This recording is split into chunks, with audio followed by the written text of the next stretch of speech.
Okay, I'd like to call the Site Plan Review Committee to order. Roll call, please, Terry. Mayor Kodowski. Here. Dennis Persick. Here.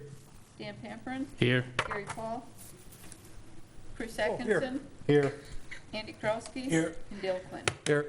Please stand for the pledge. To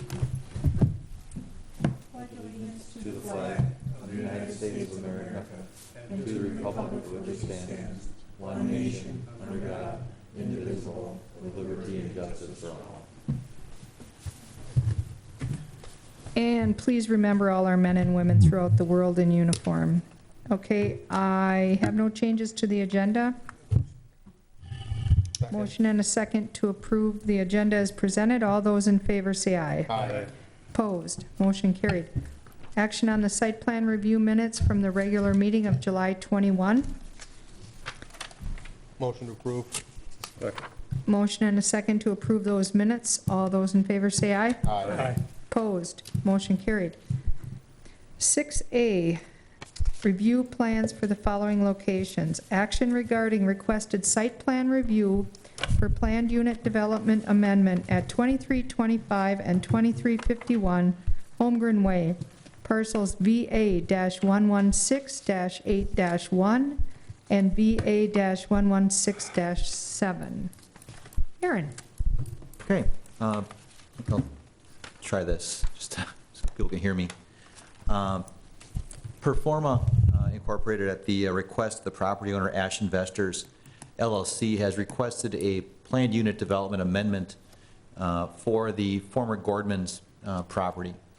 Gordman's, as you're probably aware, declared bankruptcy and will cease operations here shortly if they haven't already. The proposed reuse of the property requires a planned unit development amendment because the PUD ordinance that's in place right now is only allows retail uses. I think we're all aware of kind of the struggles or changes that the retail sector is going through right now as a result of COVID-19, as well as the internet. So looking at options for redeveloping and reusing these big boxes and medium-sized boxes is certainly a struggle. The proposal as brought forth for the northern half of the Gordman's building is for a new concert venue called the Epic. The Epic would have about 2,000 capacity. It would not have fixed seating. It would be similar to the distillery in terms of a concrete floor with a bar area, so on and so forth. It's a larger area for those smaller concert venues. In addition to the proposed concert venue, I thought it made sense to expand the permitted uses under the PUD beyond retail and the requested amphitheater or concert venue to those listed below, which are already permitted within the B3 community business zoning district, which is what this property is within. Those would include the amphitheater indoor, auditorium indoor, banquet facility, commercial recreation indoor, financial institution, professional services including medical and dental, restaurant without drive-through, and retail sales indoor. I think it makes sense to open up the uses on that property a little bit more consistent with what the general zoning for that property would allow for.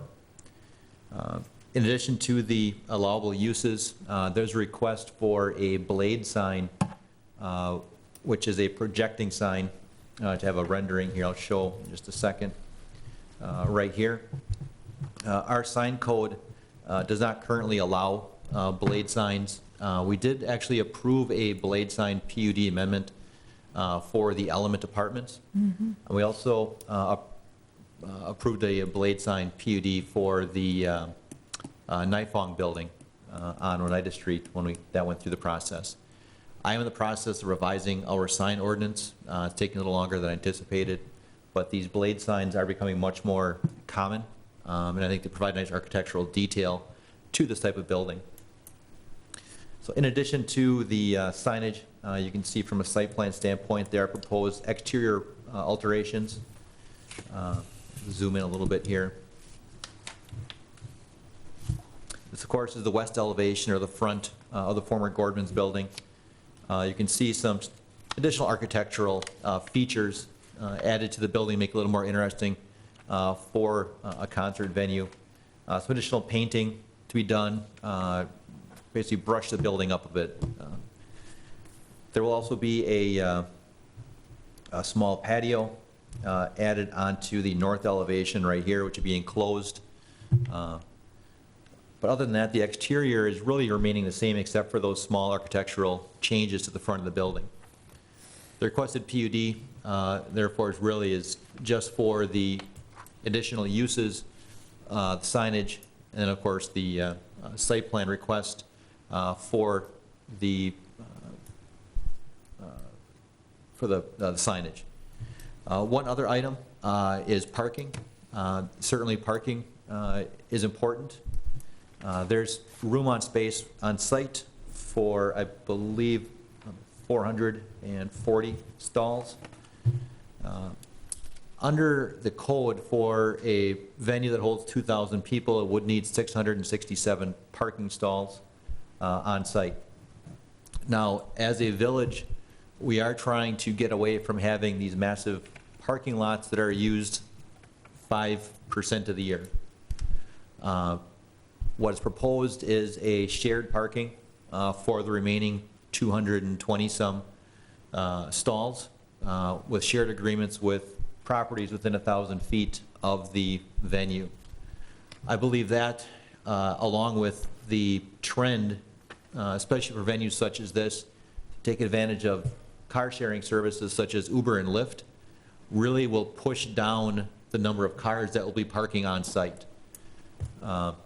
If you're like me, you want to go to a concert or go to a sporting event, it seems to make sense to take an Uber or a Lyft, get there safely, get home safely. So the applicants are in the audience. Do you have any questions for them? In the meantime, the conditions, recommended conditions of approval are, again, the written documentation of the 667 stalls within 1,000 feet. Approval of a PUD amendment by the village board. So again, you're looking at the site plan. And then overall, just the general compliance with our site plan review requirements in terms of mechanical screening, and so on and so forth. But you are gonna allow that sign with our new ordinance? Yes. It's a good looking sign, it's better than the old boring stuff that we always have. I'll move to approve with staff conditions. Okay, Dan made a motion to approve with staff conditions. Andy, second. Any further discussion? Yes. One question, I don't see a problem with none of this. It's time that we update our codes on the signing with blade signage. I like what I'm seeing here for some modernization on these buildings. The only thing I want to bring, Gary, can you talk in the mic, please? the only thing I want to bring up, and I just seen it in a sketch here, it's nothing to do with not recommending this. There's a banner on here, a large banner on the extension of the entranceway there. Those have to come in front of the site plan if they're oversized by 36 square feet, if I remember the code right. That's correct. Okay, just so they're aware of that, if they do have some named entertainment, that large banners will have to come back in front of that, or in front of They could actually count that as a wall sign under our code. Pardon? They could count that as a wall sign under our code, under the actual square footage requirements for a wall sign. Not if it's changeable. If the face is changeable, that doesn't come back. But if the exterior, Oh, the frame. the frame, correct. Okay, I understand that, but I'm just saying strictly a banner. A banner, correct, So- yes. Okay, that's the only additions I had. As far as the recommended use for the permit of extending the PUD, you've got financial in there already, you know, in there, you've already had retail, there's nothing wrong with that. I mean, with the empty stores we do have, we gotta fill them up somehow, and I think this is a good way of starting a new trend. So, that's all I got to say. Okay, any more discussion? Nope. Okay, we have a motion and a second to approve with staff conditions. All those in favor say aye. Aye. Opposed? Motion carried. Thank you. This will go to Plan Commission at 5:30 this afternoon, and then Village Board for final approval at the end of the month. Okay? Question on the Thanks, new, Rich. any proposal on the new building in that empty lot there? Which, That was in here, The future building? the empty lot. no, nothing at this point. But what can go in there is what we have in here. Yes. Okay. Okay. Thank you. See you, Rich. Okay, department reports.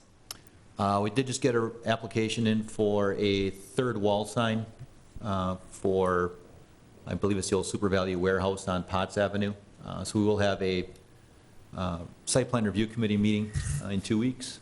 And we may have the temporary signage for Halloween Express and Spirit costume shops.